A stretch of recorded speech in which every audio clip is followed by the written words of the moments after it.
Hello, everyone, and welcome back to our reading of The Black Arrow. Today's chapter, The Room Over the Chapel. Let's get started. From the battlements, nothing further was observed. The sun journeyed westward and at last went down, but to the eyes of all these eager sentinels, no living thing appeared in the neighborhood of Tunstone House. When the night was at length fairly come, Throgmorton was led to a room overlooking an angle of the moat. Thence he was lowered with every precaution. The ripple of his swimming was audible for a brief period. Then a black figure was observed to land by the branches of a willow and crawl away among the grass. For some half hour Sir Daniel and Hatch stood eagerly giving ear, but all remained quiet. The messenger had got away in safety. Sir Daniel's brow grew clearer. He turned to Hatch. "Bennet," said he, "lest John amend all is no more than a man, ye see. He sleepeth. We will make a good end of him. Go to."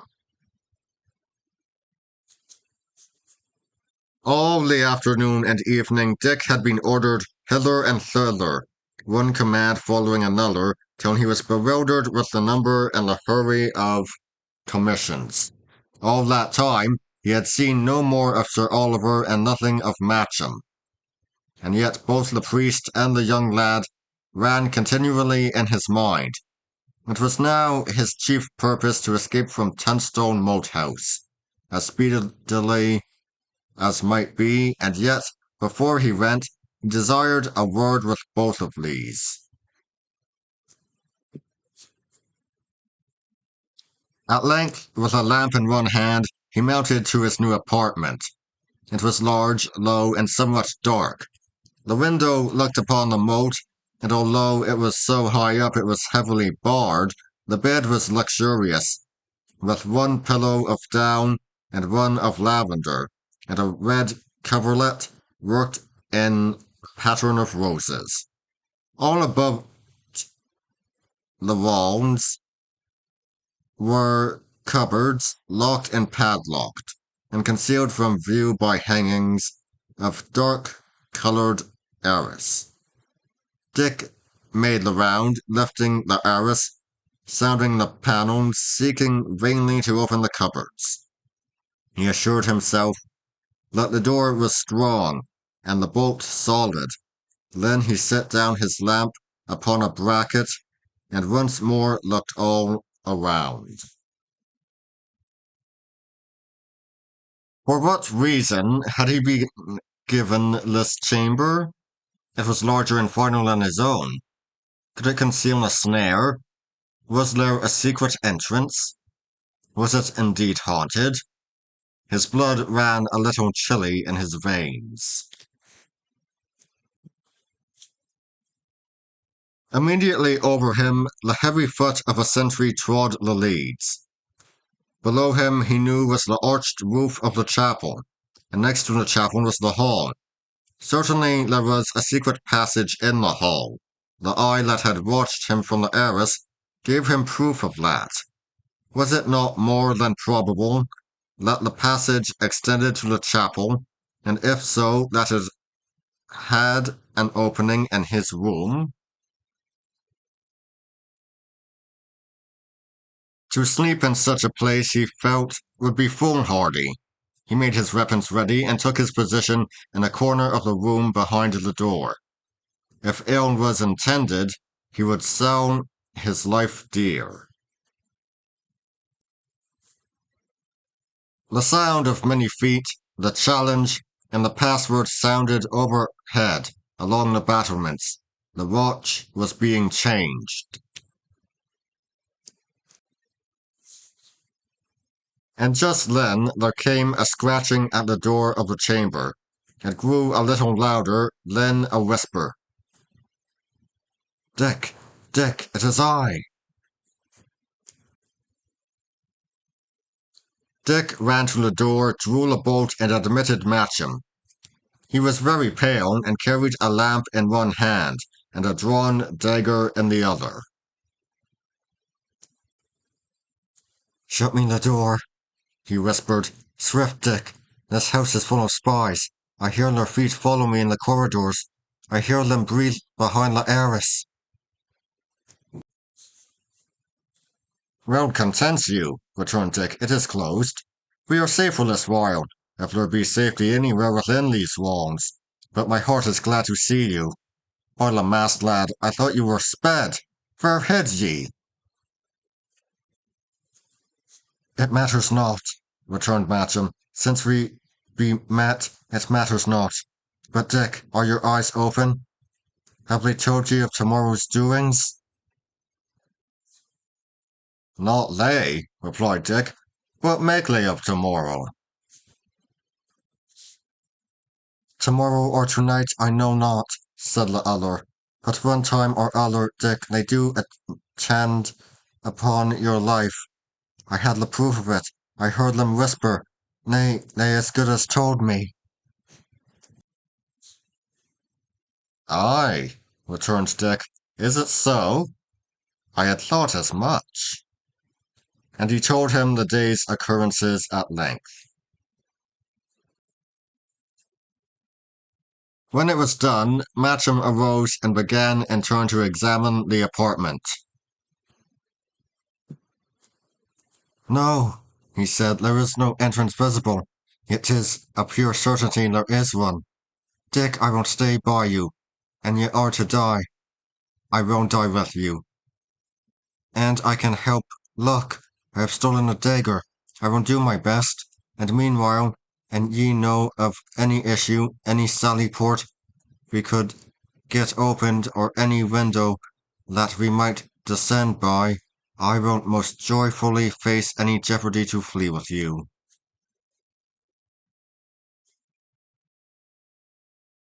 Jack, said Dick, by the mass, Jack, ye are the best soul and the truest and the bravest in all England. Give me your hand, Jack. And he grasped the other's hand in silence. I will tell you, he resumed.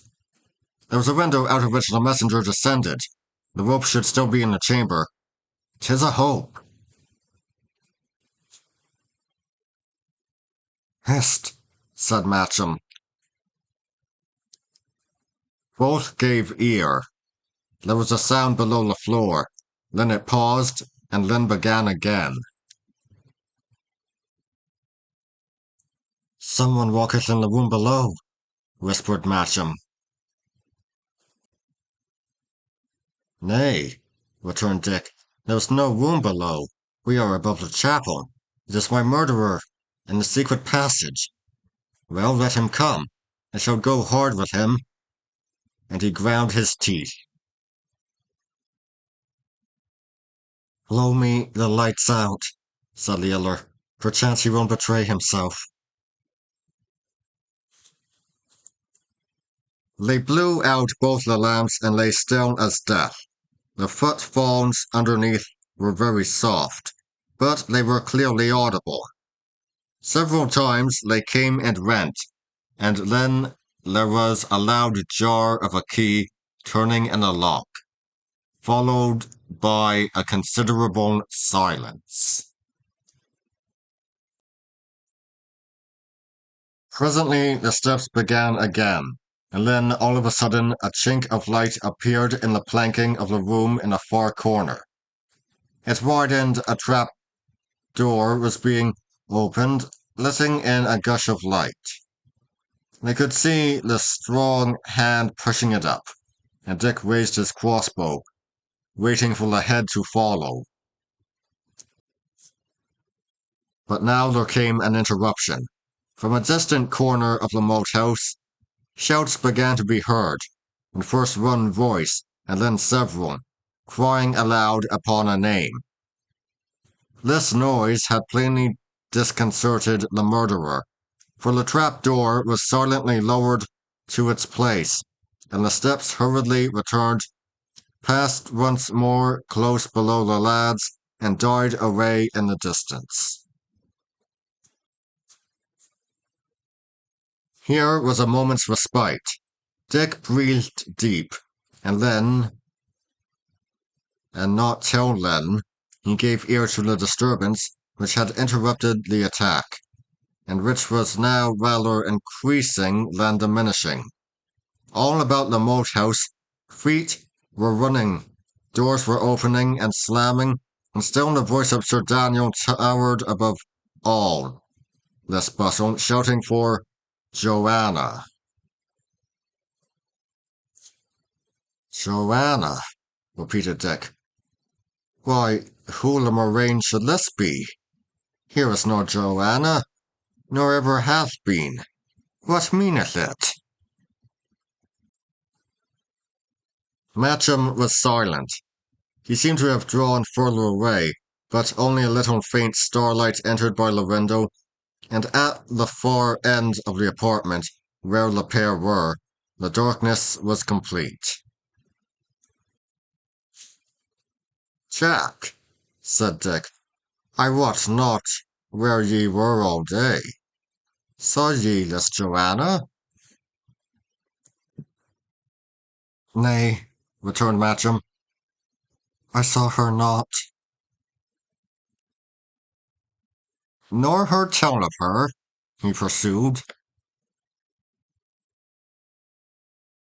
The steps drew nearer. Sir Daniel was still roaring the name of Joanna from the courtyard. Did ye hear of her? Repeated Dick. I heard of her, said Matcham. How your voice twitters! What aileth you? Said Dick. 'Tis a most excellent good fortune, this Joanna. It won't take their minds from us. Dick, cried Matcham, I am lost. We are both lost. Let us flee if there be yet time. They will not rest till they have found me. Or see, let me go forth. When they have found me, ye may flee. Let me forth, Dick. Good Dick, let me away.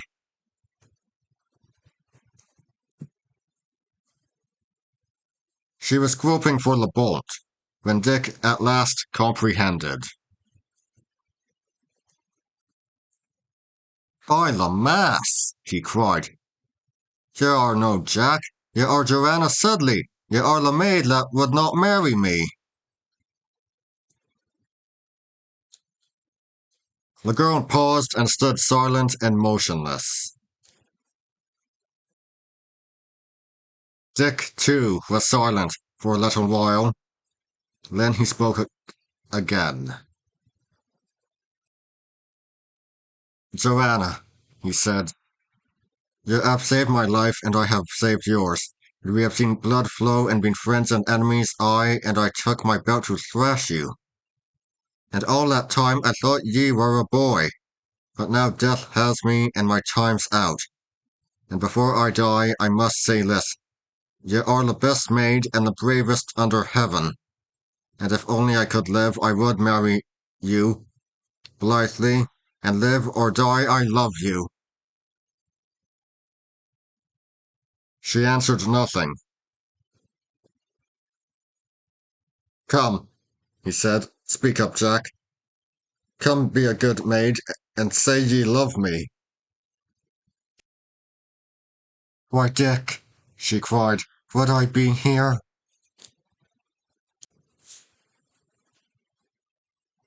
Well, see ye here, continued Dick, and we but escape home, we'll marry, and an we're to die, we die, and there's an end on it. But now I think, how found ye my chamber?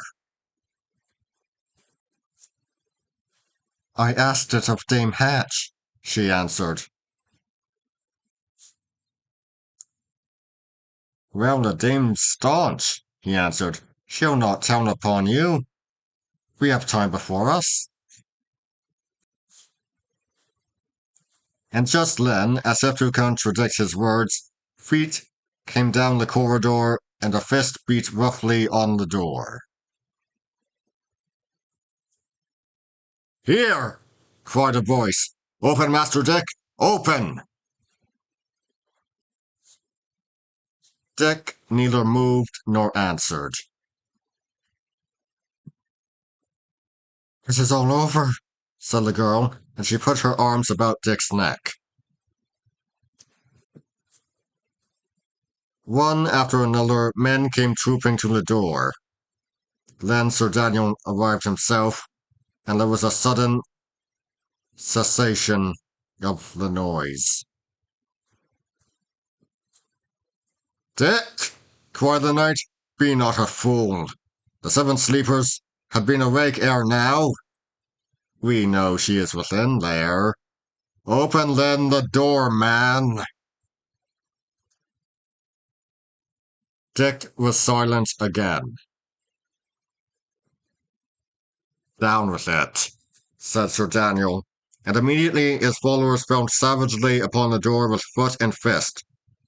Solid as it was and strongly bolted, it would soon have given way, but once more fortune interfered. Over the thunderstorm of blows, the cry of a sentinel was heard. It was followed by another. Shouts ran along the battlements. Shouts answered out of the wood. In the first moment of alarm, it sounded as if the foresters were carrying the moat house by assault, and Sir Daniel and his men, desisting instantly from their attack upon Dick's chamber, hurried to defend the walls. "Now," cried Dick, "we are saved." He seized the great old bedstead with both hands and bent himself in vain to move it. "Help me, Jack! For your life's sake, help me stoutly!" he cried. Between them, with a huge effort, they dragged the big frame of oak across the room and thrust it endwise to the chamber door. "Ye do but make things worse," said Joanna sadly. "He will then enter by the trap." "Not so," replied Dick. "He durst not tell his secret to so many. It is by the trap that we shall flee. Hark! The attack is over." Nay, it was none.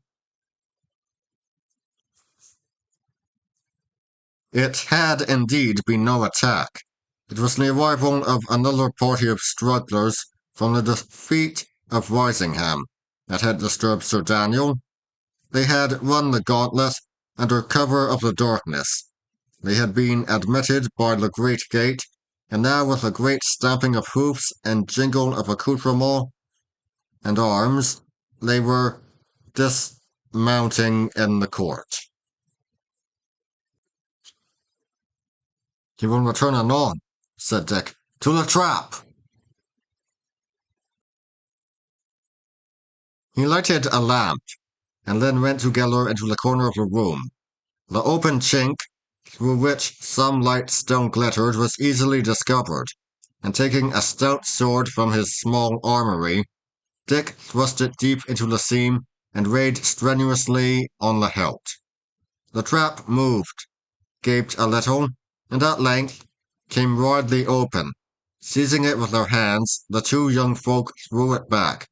It disclosed a few steps descending, and at the foot of them, where the would-be murderer had left it, a burning lamp. "Now," said Dick, "go first and take the lamp. I will follow to close the trap."